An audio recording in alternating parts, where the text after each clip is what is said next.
दोस्तों इमेजिन करो, आप किसी ऐसे इंसान से मिलने गए जो दिखने में एकदम टिप टॉप और गुड लुकिंग भी है, अच्छे से ड्रेस्ड अप भी है और दिखने में बहुत ज्यादा अट्रैक्टिव भी। पर जैसे ही वो अपना मुंह खोलता है और कुछ बोलना शुरू करता है, उसकी सारी अट्रैक्टिवनेस गायब हो जाती है। आप किसी भी तरह उस कॉन्वर्सेशन को खत्म करके उससे दूर जाना चाहते हो, और ऐसा इसलिए होता है क्योंकि आप चाहो या ना चाहो, आपके बात करने के तरीके पे ये डिपेंड करता है कि आप कितने ज्यादा बिलीवेबल, लाइकेबल, ट्रस्टेबल और अट्रैक्टिव हो। अब हम सभी ह्यूमन सोशल बीइंग्स भी है और लोगों से मिलना और उनसे बात करना हमारे लिए जरूरी भी होता है। तो इसीलिए अगर आप भी वो इंसान नहीं बनना चाहते हो जिससे लोग बात करने से दूर भागे, बल्कि इसके उलट आप अपने बात करने के तरीके को अपने एडवांटेज के लिए यूज करना चाहते हो, आप चाहते हो कि आपकी आवाज और आपकी बातें आपके लुक्स और अट्रैक्टिवनेस में चार चांद लगा दें, तो सबसे पहले इस बात को समझो कि सामने वाला बेवकूफ नहीं है। आपको खुद को चेंज करने या फेक बनने की जरूरत नहीं है।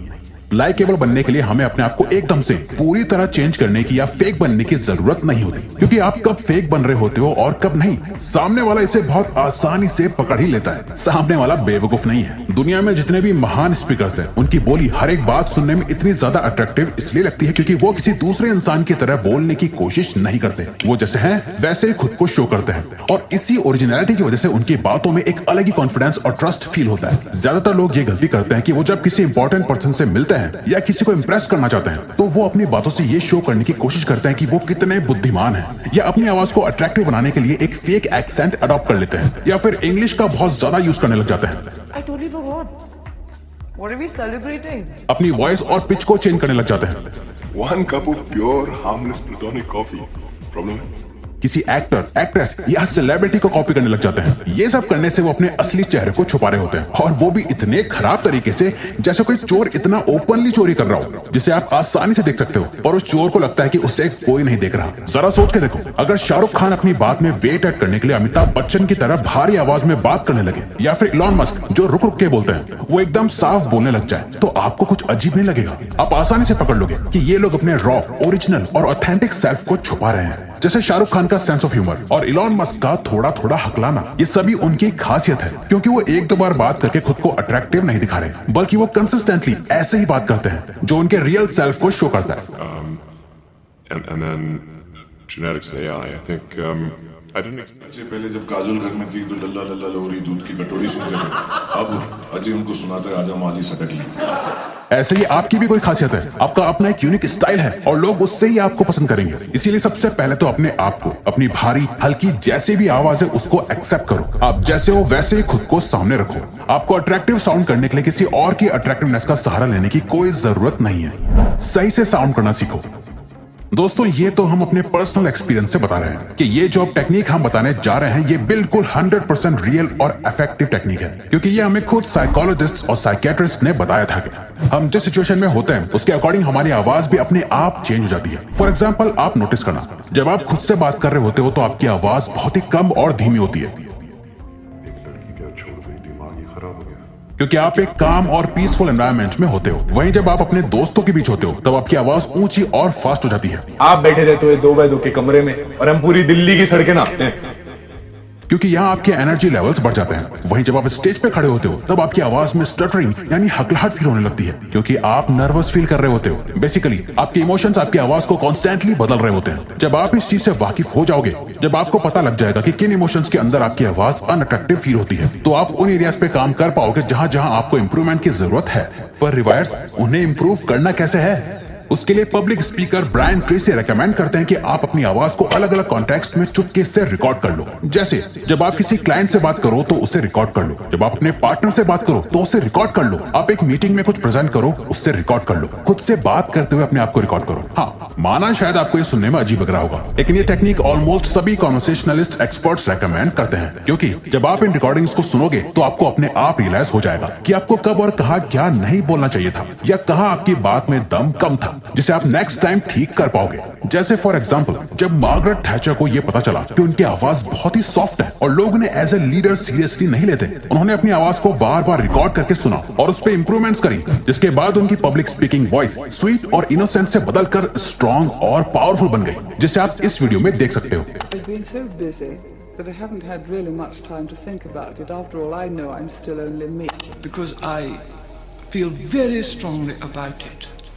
The greatest divisions this nation has ever seen. बात करते वक्त जेस्चर्स का यूज करो। जो लोग बात करते हुए अपने हाथों का यूज करते हैं वो लोग नेचुरली ज्यादा मैग्नेटिक अपीयर होते हैं। कई स्टडीज ने ये टाइम टू टाइम शो करा है कि जेस्चर्स का यूज करने से आपके वर्ड्स की वैल्यू 60% तक बढ़ जाती है, पर बिना किसी रीजन के अपने हाथों को हवा में घुमाने का कोई सेंस नहीं होता। हैंड जेस्चर्स को यूज करने का भी एक तरीका होता है। कुछ पावरफुल हैंड जेस्चर्स जैसे शो द नंबर्स, जब भी आप 3 बोलो तो अपनी 3 फिंगर्स को शो करो। इंक्रीज और डिक्रीज, जब भी आपको ये बहुत छोटी प्रॉब्लम है तो अपने हाथों को क्लोज लाके कम स्पेस को शो करो और बड़ी प्रॉब्लम को हाथों से बड़ा स्पेस शो करके। Feel it in the heart, जब भी आप कोई इमोशनल बात कह रहे हो तो अपने दिल पे हाथ रख के कहो। For example, thank you. Guide your explanations, अपने हाथों का यूज करके कॉम्प्लेक्स चीज को सिंपल तरीके से शो करो। फॉर एग्जाम्पल, आप एक ही बात के 2 पॉइंट्स के बारे में बात कर रहे हो तो अपने राइट हैंड से एक पॉइंट को शो करो, लेफ्ट हैंड से दूसरे पॉइंट को। ब्रिंग थिंग्स टुगेदर, जब भी आप किसी चीज को एक होता हुआ शो करो तो अपने हाथों को सेंटर की ओर लेके आओ। एम्बलम्स, अपने हैंड्स का यूज करके आप सिंबल्स क्रिएट कर सकते हो। फॉर एग्जाम्पल, आप ओके कह रहे हो तो साथ में थम्स अप भी कर दो। यू, मी, वी, आप जिसकी भी बात कर रहे हो उनकी तरफ पॉइंट करते हुए बात करो। फॉर एग्जाम्पल, कौन, मैं, तो साथ में अपनी तरफ भी फिंगर पॉइंट करो। लेकिन ये करते समय आपको याद रखना है कि जहां पर जरूरत लगे वहीं यूज करना है और एक लिमिट में। अगर ओवर जेस्चर शो करोगे तो अजीब लगेगा, जितना नॉर्मल लगे सिर्फ उतना। Use a vocal warm up. दोस्तों, हो सकता है आपकी कोई इंपॉर्टेंट स्पीच हो या कोई इंपॉर्टेंट कॉल या मीटिंग हो या फिर आपको डेट पे जाना हो जहां आप चाहते हो कि आपकी आवाज एकदम परफेक्ट हो, तो उसके लिए आप पीपल्स कोच वनीसा वैन एडवर्ड्स के इस 3 मिनट की वोकल वार्म अप एक्सरसाइज को फॉलो कर सकते हो। इसका नाम है कुक, जिसे कई सारे प्रोफेशनल सिंगर्स और पब्लिक स्पीकर्स अपनी वॉइस की क्वालिटी को इंक्रीज करने के लिए अपनी स्पीच या परफॉर्मेंस से पहले यूज करते हैं। अब ये थोड़ा फनी हो सकता है, जिससे हम रेकमेंड करेंगे कि आप अकेले में ही करें। सबसे पहले अपनी कंफर्टेबल नॉर्मल पिच में पहले गूक को बोलो, फिर हर एक गूक के साथ अपनी पिच को 4th गूक तक बढ़ाते जाओ। 4th पिच से अपने गूक बोलने की पिच को धीरे धीरे लोअर कर दो और 7th गूक तक आते आते आप अपने नॉर्मल पिच में वापस आ जाओगे। ये एक्सरसाइज कुछ ऐसे साउंड करती है। Go, go, go, go, go, go, go, G-O-O-G. जब भी आप कोई स्पीच देने जाओ, किसी नेटवर्किंग इवेंट में जाओ या किसी इंपॉर्टेंट मीटिंग या प्रेजेंटेशन देने जाओ या किसी से मिलना हो आपको या किसी को इंप्रेस करना, उससे पहले कुछ मिनट्स निकालकर इस एक्सरसाइज को बार बार रिपीट करके अपनी वॉइस को वार्म अप करो, जिसके बाद आप अपने आप बेस्ट साउंड करोगे। अपने स्पीकिंग रेट को ऑप्टिमाइज करो।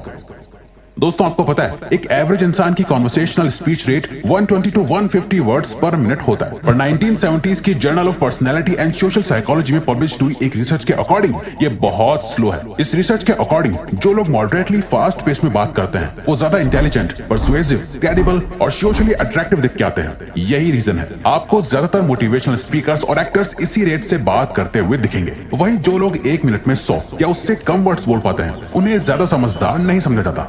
तो तेज बोलना सही है? अगर हाँ तो कितना तेज? इसी सवाल का जवाब ढूंढने के लिए 2011 में यूनिवर्सिटी ऑफ मिशिगन में एक रिसर्च करी गई जहां लोगों को टेलीफोन सर्विस में पार्टिसिपेट करने को कहा गया, जहां यह पता चला कि सक्सेस का स्वीट स्पॉट है 210 वर्ड्स पर मिनट। इससे कुछ भी ज्यादा या कम बिल्कुल इफेक्टिव नहीं था। बट अगर आप एकदम सही मॉडरेट फास्ट पेस में बोलोगे तो आप अट्रैक्टिव लगोगे। अब अपनी स्पीकिंग रेट को अच्छे से ऑप्टिमाइज करने के लिए आप 2 चीजें कर सकते हो। रीडिंग करते टाइम हर एक वर्ड पे फोकस करके उसे जोर से पढ़ते जाओ, इससे आप क्लियरली बोलने की प्रैक्टिस कर पाओगे। अपने आसपास लोगों को स्पीच करेक्ट करने के लिए बोलो। जब भी आप बहुत ज्यादा तेज और धीरे बोल रहे हो तो कोई ना कोई आपको टोक दे और आप अवेयर होकर अपनी स्पीच को फिक्स कर लो। आपकी आंखें भी बात कर सकती हैं। एक अट्रैक्टिव स्पीकर सिर्फ अपनी बातों से ही नहीं बोलता बल्कि अपनी आंखों से भी बहुत कुछ कहना जानता है। एक अच्छे स्पीकर की आंखें कंपास की तरह होती हैं जो आपकी बातों को एक डायरेक्शन देती है ताकि आपको सुनने वाला उस डायरेक्शन में जा पाए जहां आप उसे लेके जाना चाहते हो। वहीं एक बुरे स्पीकर की आंखें एक टूटे हुए कंपास की तरह होती है जिसकी सुई कहीं भी रैंडमली मूव कर रही होती है और उस कंपास को देखने वाला हमेशा कंफ्यूज रहता है कि उसके लिए सही डायरेक्शन क्या है। आपकी आंखों का कम्युनिकेशन में बहुत ही ज्यादा इंपॉर्टेंट रोल होता है क्योंकि सिर्फ उन्हीं के जरिए आप जो बात कह रहे हो उसके पीछे के इमोशंस को दिखा पाते हो और लोग आपसे सिर्फ तभी अट्रैक्ट होंगे जब आप उन्हें पॉजिटिव इमोशंस फील करा पाओगे। डर और नर्वसनेस में आपकी आंखें बड़ी हो जाती हैं, हैप्पीनेस में छोटी हो जाती हैं, सैडनेस में आंखों में आंसू आने लगते हैं। एक काम और पीसफुल एनवायरनमेंट में आपकी आंखें रिलैक्स रहती हैं। किसी से भी बात करते हुए अपनी आंखों का यूज करके एक इमोशनल टोन सेट करो और सामने वाले को गैस करने का मौका देने के बजाय वो फील करवाओ जो आप फील कराना चाहते हो। अब अगर आपको ये वीडियो अच्छी लगी तो वीडियो को लाइक और चैनल को सब्सक्राइब करके हमें सपोर्ट करो और बेल नोटिफिकेशन ऑन कर लीजिएगा ताकि आप आने वाली वीडियोस मिस न कर पाओ। Thank you for watching.